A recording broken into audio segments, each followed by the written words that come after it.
PM ശ്രീയുമായി ബന്ധപ്പെട്ടുള്ള കാര്യങ്ങൾ തൽക്കാലത്തേക്ക് മരവിപ്പിക്കാനുള്ള ആലോചനയിലേക്ക് CPM എത്തുന്നു എന്നുള്ളതാണ് ഏറ്റവും പ്രധാനപ്പെട്ട വാർത്ത. CPIയുടെ സമ്മർദ്ദത്തിന്, CPIയുടെ രാഷ്ട്രീയ തീരുമാനത്തിന് CPM വഴങ്ങിയേക്കും എന്നുള്ളതാണ് കൃത്യമായ വാർത്തയായി ഇപ്പോൾ നമ്മുടെ മുന്നിലേക്ക് വരുന്നത്. ഈ കാര്യത്തിൽ ഒരു വിട്ടുവീഴ്ചയ്ക്കുമില്ല എന്നുള്ളത് പ്രഖ്യാപിതമായ അജണ്ടയായി, പ്രഖ്യാപിതമായ തീരുമാനമായി CPI മുന്നോട്ട് വെച്ചതിന് പിന്നാലെ ക്യാബിനറ്റ് യോഗം ഒരുപക്ഷെ CPM മന്ത്രിമാർ ബഹിഷ്കരിച്ചേക്കുമെന്ന തീരുമാനം ഏറെക്കുറെ ഉറപ്പായതിന് പിന്നാലെ CPM രാഷ്ട്രീയമായി വഴങ്ങുന്നു എന്നുള്ളതാണ് നമുക്ക് മനസ്സിലാക്കുന്ന വിവരം. ഇടത് രാഷ്ട്രീയത്തെ സംബന്ധിച്ചിടത്തോളം അതിനിർണായകമായ ഒരു ദിവസമാണ് ഇന്ന്. അതുകൊണ്ട് തന്നെ എന്ത് തീരുമാനം ഇന്ന് ഉണ്ടാകുമെന്നുള്ളതാണ് നമ്മളേറെ ഉറ്റുനോക്കുന്ന പ്രധാനപ്പെട്ട കാര്യം.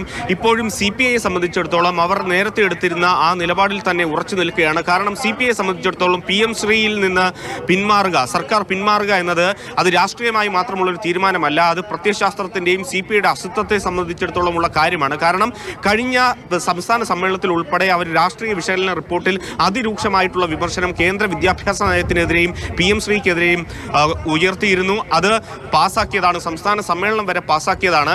എന്നിട്ടാണ് ഇത്തരത്തിൽ സർക്കാരും അതോടൊപ്പം CPM ഇതിന് അനുകൂലമായിട്ടുള്ള ഒരു തീരുമാനത്തിലേക്ക് എത്തിയത്. അതുകൊണ്ട് തന്നെ CPIയിൽ ആലോചിക്കാതെ, അല്ലെങ്കിൽ CPIയെ കൂടെ ചേർത്ത് ആലോചിക്കാതെ, LDF യോഗത്തിൽ ആലോചിക്കാതെ ഇത്തരത്തിലൊരു തീരുമാനമെടുത്തതിനെതിരെ അതിരൂക്ഷമായിട്ടുള്ള വിമർശനങ്ങൾ അറ്റം വരെയും പോകാൻ CPI തയ്യാറാകുന്ന ഒരു സമീപനവും നമ്മൾ കണ്ടു. അതുകൊണ്ട് തന്നെയാണ് ഇന്നത്തെ മന്ത്രിസഭാ യോഗം പോലും മാറ്റിവെക്കേണ്ട ഒരു സാഹചര്യം വരെ നമ്മൾ കണ്ടതാണ്. അതുകൊണ്ട് സാധാരണഗതിയിൽ ബുധനാഴ്ച 10 മണിക്ക് ചേരുന്ന മന്ത്രിസഭാ യോഗം ഇന്ന് 3:30 മാറ്റുന്നു.